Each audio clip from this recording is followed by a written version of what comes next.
రాఖీ పౌర్ణిమ, జంధ్యాల పౌర్ణిమ నిర్ణయం, విశేషం, ప్రత్యేక విషయాలతో ఈ వీడియో భక్తులకు అందజేస్తున్నాం. రాఖీ పౌర్ణిమ, రక్షాబంధన్, అలాగే జంధ్యాల పౌర్ణిమ, శ్రావణ పౌర్ణిమ 28వ తేదీ శుక్రవారం నాడు జరుపుకోవాలి. జంధ్యముల పౌర్ణిమ, శ్రావణ పూర్ణిమ, రాఖీ పూర్ణిమ విషయాలు, సందేహం నివృత్తి పూర్తిగా వివరణతో మీకు తెలియజేస్తున్నాం.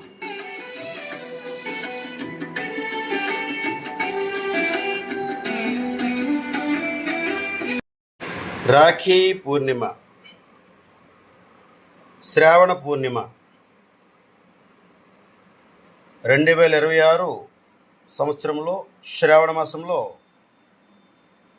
ఈ పౌర్ణిమ, రాఖీ పౌర్ణిమను ఎప్పుడు నిర్వహణ చేసుకోవాలి, ఎలా నిర్వహణ చేసుకోవాలి అనేటువంటి సందేహాలు భక్తుల్లో, ప్రజల్లో రోజురోజుకు పెరుగుతోంది.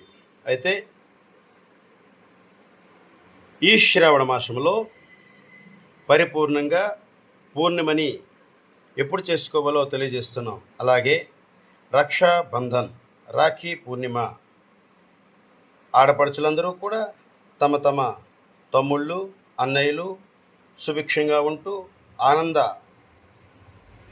ధనయోగ్యంతో, చక్కగా ఆరోగ్యంతో, ఐశ్వర్యంతో, భోగభాగ్యాలతో ఉండాలనేటి సంప్రదాయ ప్రకారంగా ఈ రాఖీ పూర్ణిమ కార్యక్రమాన్ని నిర్వహణ చేస్తారు.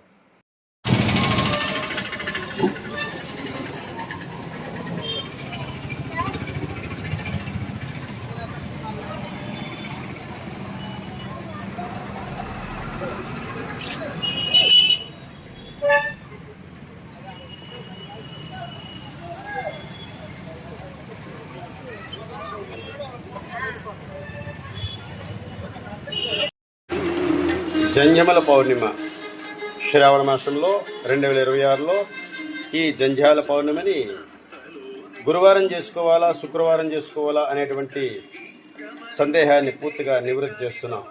అయితే 2026 సంవత్సరం శ్రావణ మాసంలో ఈ జంధ్యాల పౌర్ణిమ కార్యక్రమాన్ని శుక్రవారం నాడు చేసుకోవడమే ఉత్తమమైన ఫలితం. ఎందుకంటే సూర్యోదయానికి పూర్తిగా పౌర్ణమి ఉంది.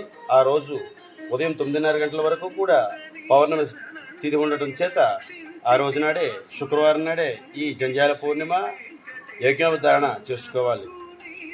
తెలుగు సంస్కృతి సంప్రదాయాలను పాటిస్తూ నిత్య దేవతార్చన చేసుకునేవారు, దేవతార్చన కార్యక్రమాలు నిర్వహించేవారు, గాయత్రి అనుష్ఠానాన్ని, నిత్య సంధ్యావందన సంస్కారాలు చేసుకునేవారు ప్రతి ఒక్కరూ కూడా ఈ యజ్ఞోపధారణ కార్యక్రమాన్ని శుక్రవారం చేసుకోవటం ఉత్తమమైన ఫలితాన్ని చేకూరుతుంది. అంతేకాకుండా యజ్ఞోపధారణ చేసుకుని ఓం భూర్భువ శువః తత్సవితుర్వరేణ్యం భర్గో దేవస్య ధీమహి ధియో యోనః ప్రచోదయాత్ అంటూ గాయత్రి అమ్మవారిని మంత్రజపాన్ని చేసుకుంటూ పండితుల తాలూకా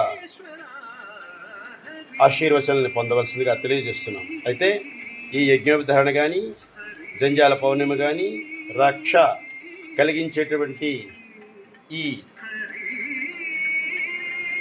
రాఖీ పూర్ణిమ కానీ ప్రత్యేకంగా శుక్రవారం నాడే నిర్వహణ చేసుకుంటారని భక్తులకు ఈ వీడియో ద్వారా తెలియజేస్తున్నాం.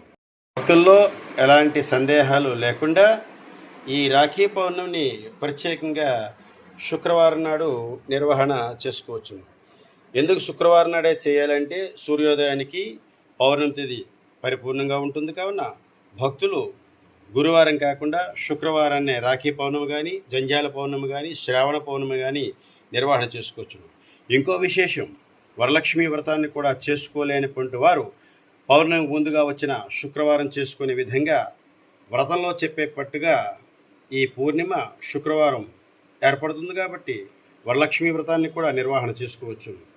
కారణం చేత లక్ష్మీ అనుగ్రహానికి, గాయత్రి అనుగ్రహానికి, సరస్వతి కటాక్షానికి పరిపూర్ణంగా ఉంటుంది. కాబట్టి ఈ పర్వదినాన్న పూర్తిగా రాఖీ పౌర్ణిమ, జంధ్యాల పౌర్ణిమ, శ్రావణ పౌర్ణిమ, వరలక్ష్మీ వ్రతము అన్నీ కూడా ప్రత్యేకంగా మహిళలు ఎలాంటి సందేహం లేకుండా నిస్సందేహంగా ఈ రాఖీ పౌర్ణమిని నిర్వహణ చేసుకోవచ్చును. ఓం నమో నారాయణాయ.